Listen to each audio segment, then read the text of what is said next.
نے جو لوگوں کو دین دیا، لوگوں کو دین کی قدریں، تو یہ ان کو ملا کہاں سے؟ تو پھر بات وہی آتی ہے کہ آغوش مادر کی تربیت اثر دکھاتی ہے۔ اگر انہوں نے 70 ہزار لوگوں کو دین کے لیے بلایا اور لوگ کھچے چلے آئے، اور پھر 4 ہزار لوگ ایک مجلس میں وہ واصل باللہ ہوتے چلے گئے، تو ہم اگر دیکھتے ہیں جب وہ گھر سے حصول علم کے لیے نکلتے ہیں تو ماں ان کی آستین میں 40 درہم سی دیتی ہے اور ساتھ یہ تاکید کرتی ہے کہ بیٹا تو نے جھوٹ نہیں بولنا ہے۔ اللہ اکبر۔ پھر راستے میں جب قافلہ لوٹا جاتا ہے تو ایک بچے کو بچہ سمجھ کے کس کے پاس کیا رکھا ہوگا کوئی تلاشی بھی نہیں لیتا۔ گزرتے سرے راہ ہی ڈاکو پوچھ لیتا ہے آپ کے پاس بھی کچھ ہے؟ تو کہتے ہیں ہاں میرے پاس بھی 40 درہم ہے۔ تو وہ حیرت زدہ ہو کے رک جاتا ہے کہ بلہ چوروں اور ڈاکوؤں کو بھی پیسے بتائے جاتے ہیں۔ تو وہ تلاشی لیتا تو آستین میں سیے ہوئے 40 درہم دستیاب ہوتے ہیں، تو اپنے آقا کے پاس لے جاتا ہے کہ یہ بچہ ہے، ہم صرف نظر کر کے گزر رہے تھے، بس چلتے چلتے پوچھ لیا کہ تمہارے پاس بھی کچھ ہے؟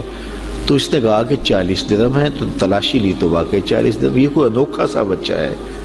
تو وہ ڈاکوؤں کا سردار پوچھتا ہے کہ ڈاکوؤں سے تو پیسے چھپائے جاتے ہیں اور تم نے بتا دیا، کہا میری ماں نے کہا تھا جھوٹ نہیں بولنا، یہ میری ماں کی نصیحت تھی اور میں اس نصیحت پہ کھڑا ہوں۔ اللہ اکبر۔ اس کی آنکھوں سے آنسو جاری ہو گئے کہ یہ ایک بچہ ہو کہ ماں سے کیا گیا عہد توڑتا نہیں ہے، اور ہم اللہ سے کیے ہوئے وعدے توڑ رہے ہیں اور پامال کر رہے ہیں۔ تو کہا کہ آپ ہاتھ بڑھائیے، ہم آپ کے ہاتھ پہ ہی توبہ کرنا چاہتے ہیں۔ آپ فرماتے ہیں سب سے پہلے لوگ جو میرے ہاتھ پہ تائب ہوئے وہ ڈاکو تھے۔ اب مجھے بتائیے، یہ حصول علم کا بھی راستہ ہے، ابھی عالم بننے جا رہے ہیں، اس کے بعد تصوف کی کٹھن وادیوں میں قدم رکھیں گے، چلا کشی کریں گے، مجاہدے کریں گے، اور اس کے بعد وہ مقامات رفیع نصیب ہوں گی، لیکن ابھی بچپن میں جا رہے ہیں تو یہ عالم ہے، اور جب علم حاصل کر کے واپس آ رہے ہوں گے تو پھر عالم کیا ہوگا۔ اور آپ جانتے ہیں کہ آپ کے والد گرامی اللہ اکبر حضرت عبداللہ صومعی، وہ ایک بہت بڑا نام ہے، نہر کنارے وضو کر رہے تھے، اور وضو کرتے کرتے پانی میں بہتا ہوا ایک سیب آیا، اس کو اٹھا کر کے بھوک کی شدت تھی، کھا لیا، کھا چکے تو یاد آیا یہ تو میرا تھا ہی نہیں، یہ تو مال لقطہ تھا، تو میں نے اس کو کھا لیا۔ کیوں کھایا؟ مجھے کس نے حق دیا تھا کہ وہ مال لقطہ لے لوں اور اس کو اپنے پیٹ کا لقمہ بناؤں؟ خیر، جس سمت سے پانی آ رہا تھا اسی سمت پہ چل پڑے۔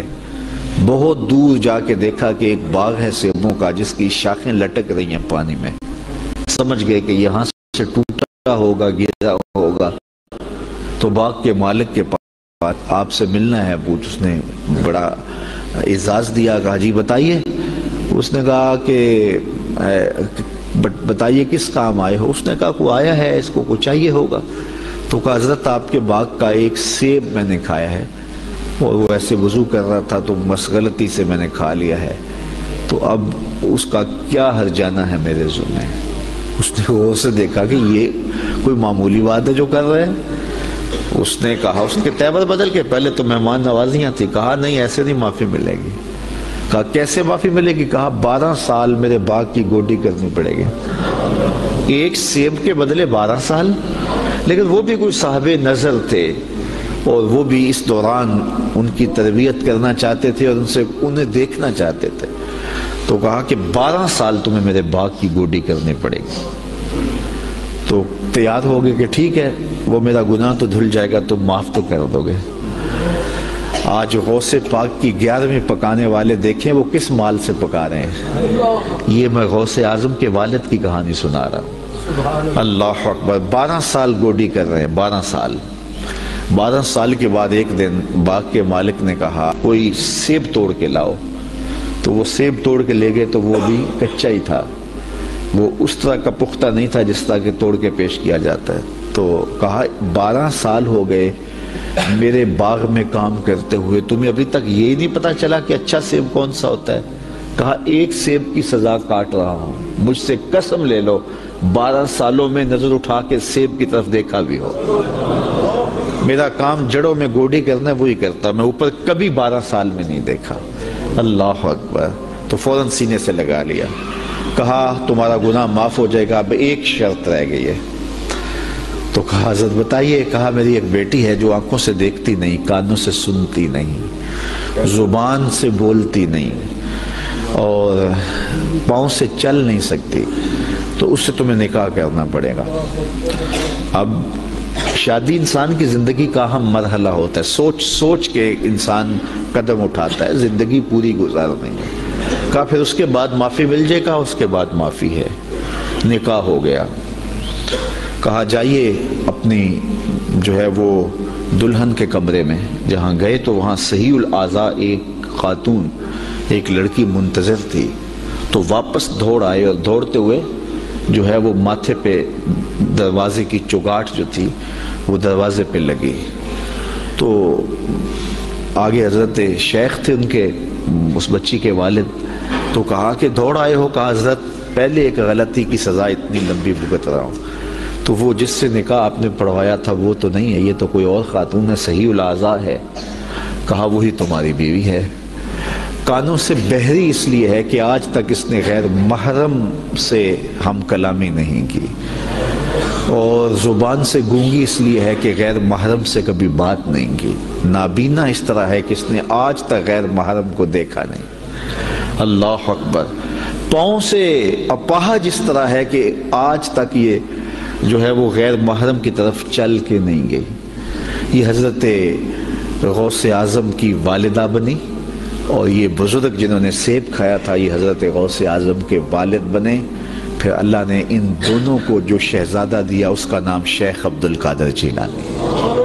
تو وہ کیا کسی نے کہا تھا نا کہ اچھی مائیں اچھی اولاد کی ضمانت ہوتی ہیں، اور مائیں جب اس طرح کی پاکیزہ صفتوں اور باپ تقوی کے اس معیار پر ہوں تو پھر بیٹے شیخ عبد القادر جیلانی ہی ہوتے ہیں۔ آپ جانتے ہیں کہ مائی راستی حضرت بابا فرید گنج شکر کی ماں، وہ بچے ہیں تو مصلے کے نیچے شکر کی پڑیا رکھ دیتے ہیں، اور وہ نماز پڑھتے ہیں، مصلہ اٹھاتے ہیں تو نیچے شکر کی پڑیا ہوتی ہے، تو انہیں شوق تھا شکر کا تو وہ کھا لیتے ہیں۔ اللہ اکبر۔ تاکہ بچہ عادت اس کی پک جائے، پختہ ہو جائے نماز کی۔ امام غزالی نے احیاء العلوم میں لکھا ہے ہر عمل پہلے ریاکاری ہوتا ہے، پھر عادت بنتا ہے، پھر عبادت بنتا ہے۔ تو اپنی اولاد کی تربیت کرنی چاہیے کہ انہیں پہلے لالچ دے کے انہیں نیکیوں کی طرف راغب کرنا چاہیے۔ تو وہ روز شکر رکھتی تھی۔ ایک دن ماں کہیں گئی تھی اور آتے ہوئے لیٹ ہو گئیں، اور نماز کا وقت آ گیا۔ ماں کا دل ڈول رہا ہے کہ آج بیٹے نے مصلہ اٹھایا تو آج چونکہ میں نے شکر کی پوڑی رکھی نہیں تو بیٹے کا بھرم ٹوٹ جائے گا۔ دل ہی دل میں دعا کرنے لگی، مالک تو قادر بھی ہے قدیر بھی ہے، آج میری محبت کی، آج میری اس ادا کی اور میری اس حکمت عملی کی جس کے ذریعے بچے کو نمازی بناتی ہوں، لاج رکھ لے۔ خیر واپس پلٹی، بیٹا نماز پڑھ چکا تھا، تو ماں نے جلدی سے کہا کہ بیٹا فرید نماز پڑھ لی؟ کہا امی نماز پڑھی، لیکن ماں کا دل ڈھولنے لگا کہ لیکن کے بعد کیا کہنے والا ہے۔ کہا لیکن آج جو پوری شکر کی ملی نا اس کا چاسی کوئی اور تھا، اس کا مزہ ہی کوئی اور تھا۔ تو ماں نے بیٹے کو گلے سے لگایا، کہا بیٹا پہلے پڑیا میں رکھتی تھی، اب تیرے رب نے رکھی ہے۔ اللہ اکبر۔ کیا آج کی ماں بیٹے کو نمازی بنانے کے لیے اس کے مصلے کے نیچے چاکلیٹ نہیں رکھ سکتی؟ آج اس کو نمازی بنانے کے لیے کوئی طریقہ اختیار نہیں کر سکتی؟ آج اگر ماں اپنی اولاد کی تربیت کے لیے کوئی اس دور کی مطابقت میں اچھا فیصلہ کرے اور اس کو دین کی طرف راغب کرے تو آج کا بیٹا بھی بایزید بستامی کا جانشین بن سکتا ہے، آج کا بیٹا بھی غوث اعظم شیخ عبد القادر جیلانی کا جانشین بن سکتا ہے، بابا فرید گنج شکر کا جانشین بن سکتا ہے۔ قطب الدین بختیار کاکی علیہ رحمہ جب حفظ کرنے جاتے ہیں تو استاد پہلا پڑھا سپارے سے آغاز کرتے ہیں، سارا پارہ سنا دیتے ہیں، دوسرا تیسرا حتیٰ کہ 14 پارے سنا دیتے ہیں۔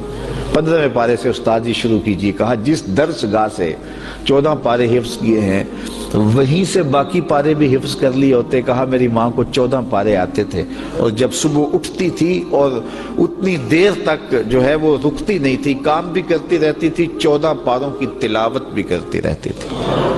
اور یہ بات میں نے ماں کی آغوش سے یہ پارے سیکھ لیے ہیں. جب ماں ایسی ہو تو بیٹے قطب الدین بختیار کافی بنتے ہیں. اقبال کہتا ہے تو نہ شناسی کہ تو نہ دانی کہ سوزے کراتے تو دیگر گوں کر تقدیر عمر را. اے میری بہن تو نہیں جانتی, اگر تو بہن ہو کے قرآن پڑھے تو عمر کی تقدیر بدلتی ہے, اور اگر تو ماں ہو کے قرآن پڑھے تو بیٹا نیزے کی نوک پہ قرآن سناتا ہے. تو ماؤں کو خاص طور پہ اپنی اولاد کی تربیت کے اندر کوشاں ہو جانا چاہیے. یہی حضرت غوث اعظم رضی اللہ تعالیٰ عنہ کی تعلیمات ہمیں بتاتی ہیں. وآخر دعوانا